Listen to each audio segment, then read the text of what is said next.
So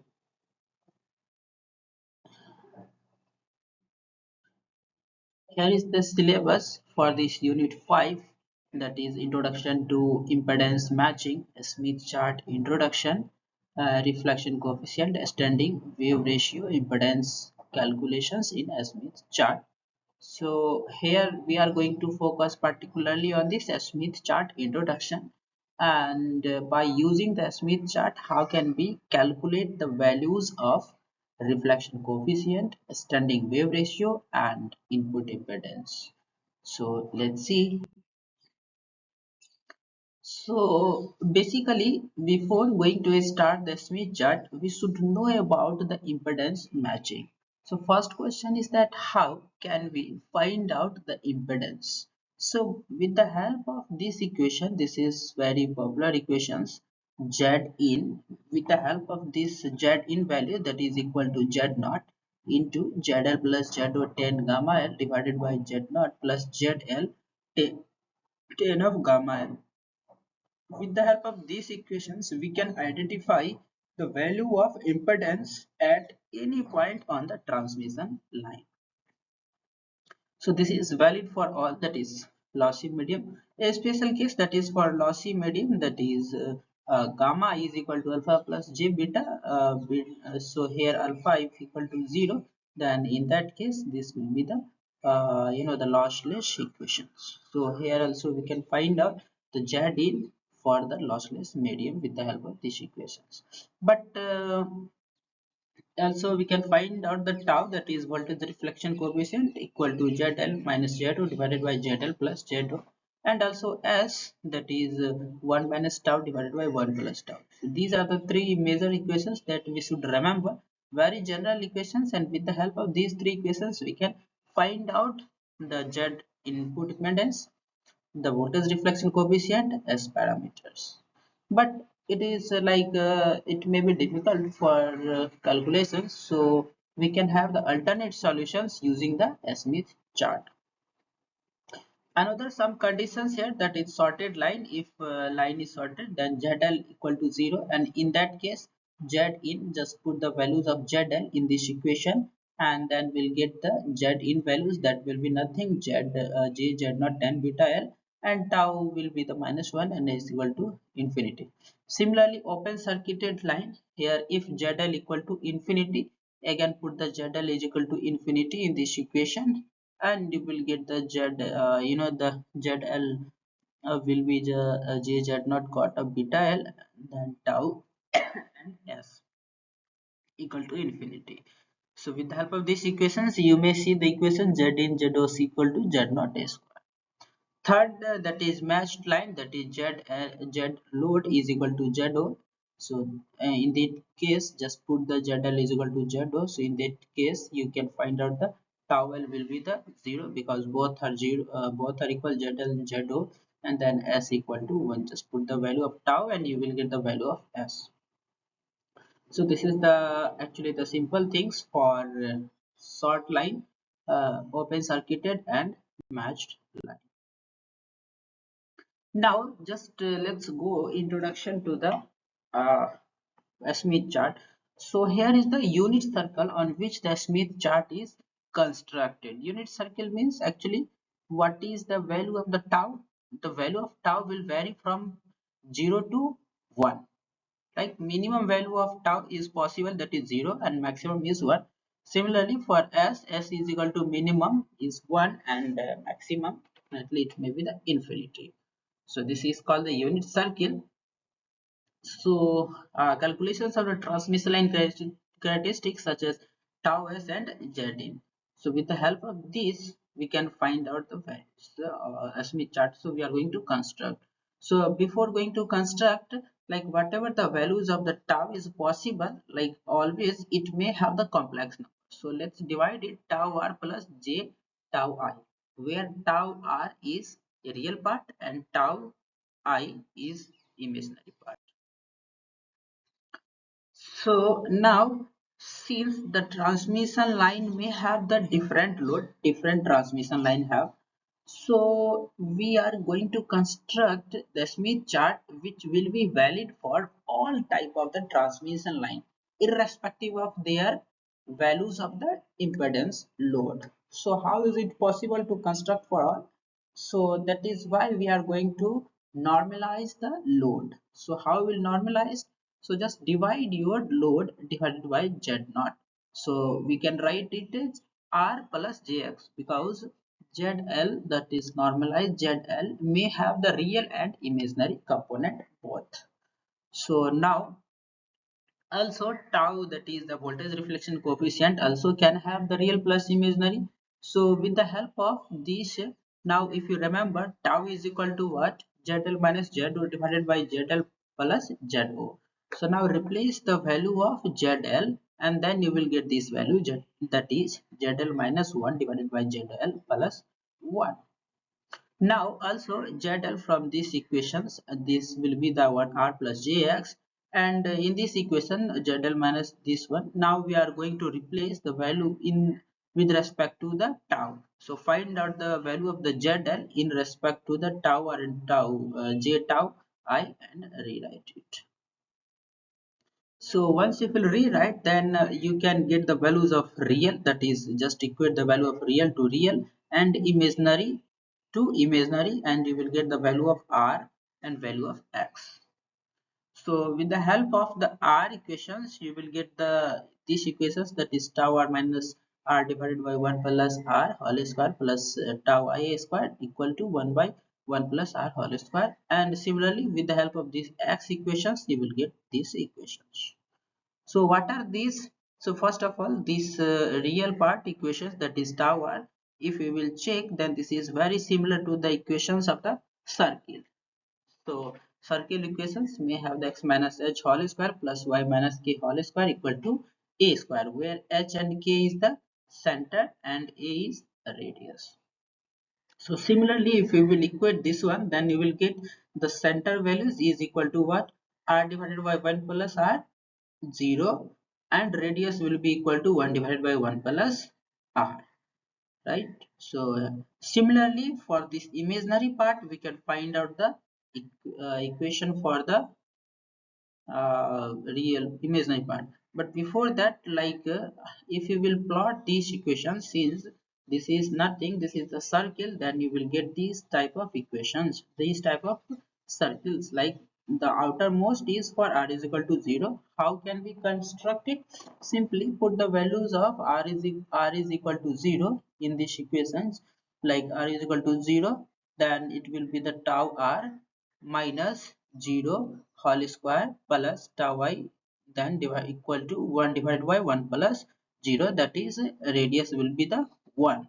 So that is why radius is 0 to 1, and this is for r is equal to 0. Similarly, put the values of r is equal to, suppose 1, then tau r minus 1 divided by 1 plus 1, that is tau r minus 1 by 2 whole square plus tau I minus 0, and equal to 1 divided by 1 plus 2, that is 1 by 2 whole square.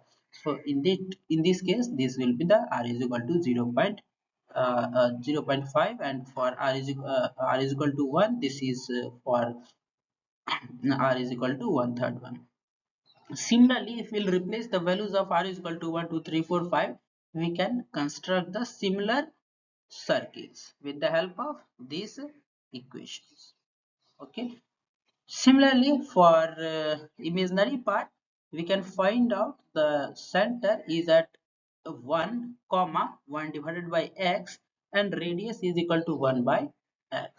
Now again, if we'll put the values of x, as for example, like x is equal to 0, then the center will be, the equations will be tau r minus 1 whole square plus tau I minus 1 by 0 is infinity, and radius will be the 1 by x, that is infinity. So this is for x is equal to 0. Similarly, if we can replace the value of x is equal to 1, in that case we'll get the tau r minus 1 tau I minus 1 whole square and 1 by 1 whole square. So this will be the 1. So since this is your one line, tau I is equal to one line, so you will get these type of circles. So for x is equal to 0, this is your x is equal to 0.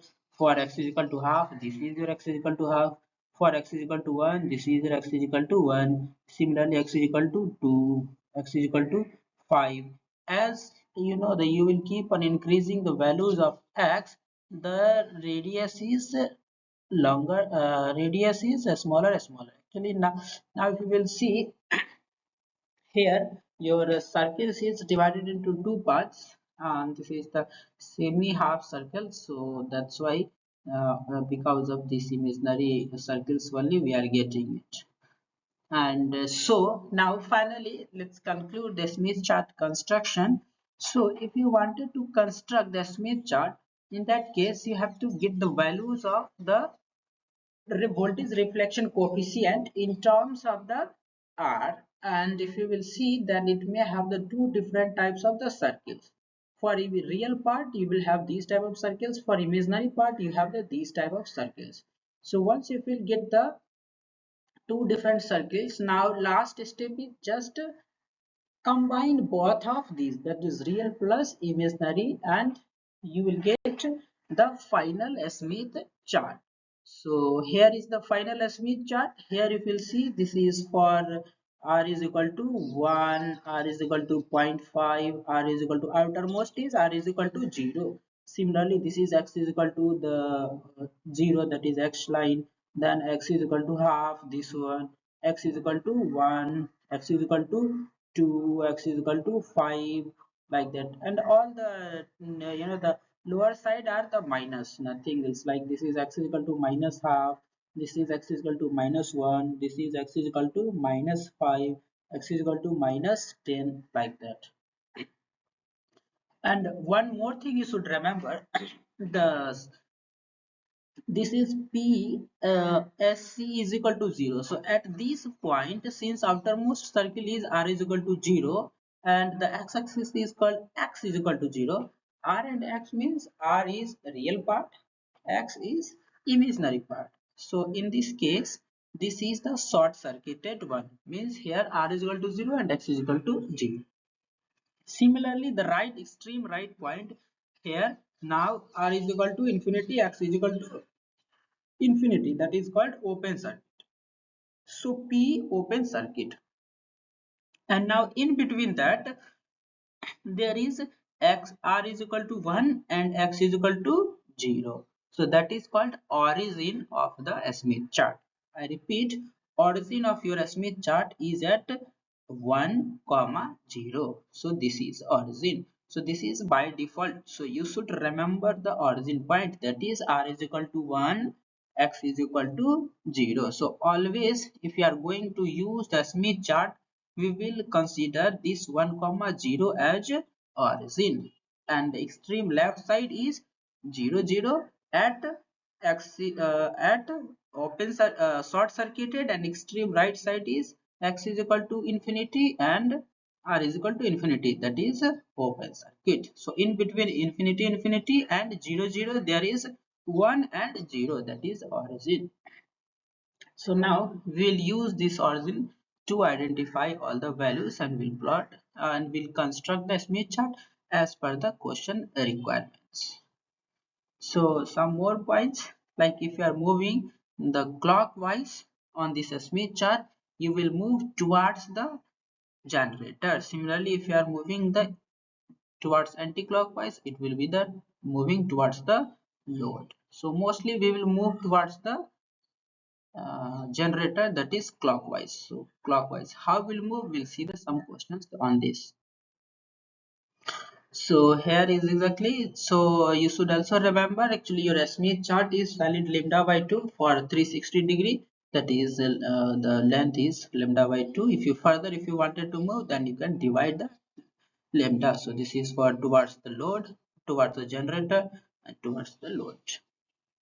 So why are we considering this is load actually, and here is your generator. So this is your ZL, and then if you wanted to find out impedance at Z in at this point, this point, wherever. So if you are moving toward from this load to the generator, then you have to move on the Smith chart in the clockwise. Similarly, if you have the value of Z at this point, and if you are moving towards the load, then you have to move towards the like in the anti-clockwise. So this is the short discussion. Now let's see one question. Question is that suppose 30-meter long lossless transmission line with Z naught is equal to 50 ohm operating at 2 megahertz terminated with a load ZL is equal to 60 plus 40 J. If U is equal to 0.6 on the line, find the voltage reflection coefficient, standing wave ratio and input impedance. So what is this question? Question is that your transmission line having the length of 30 meter, clear? And Z naught is 50 and operating at this wavelength frequency, that is 2 megahertz, and load impedance is 60 plus 40 J, and the speed of your the transmission line, that is a wave, is 0.6. So first of all, how we solve this using using the Smith chart. So while you are solving this question, first you should have the Smith chart, right? And if you remember the Smith chart, then where is the origin of the Smith chart?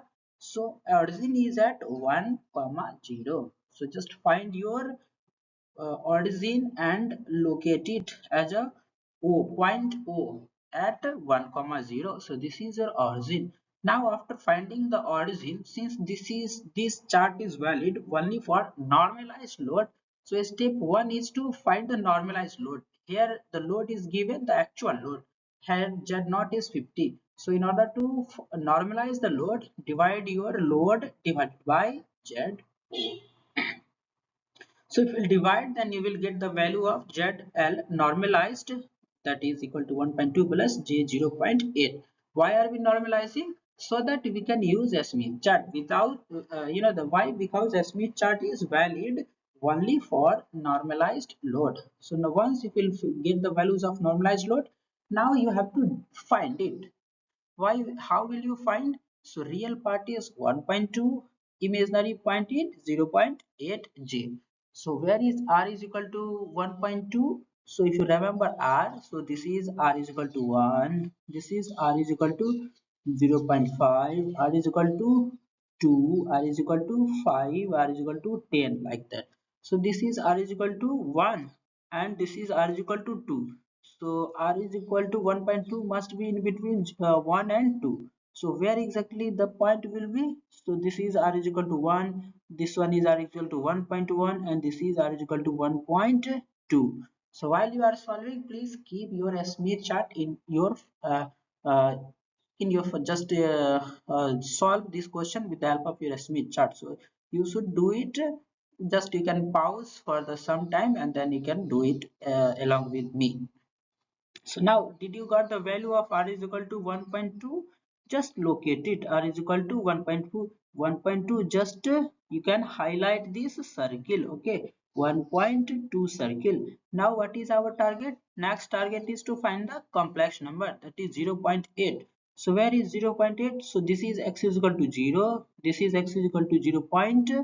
This is 0.5 and this is the 1.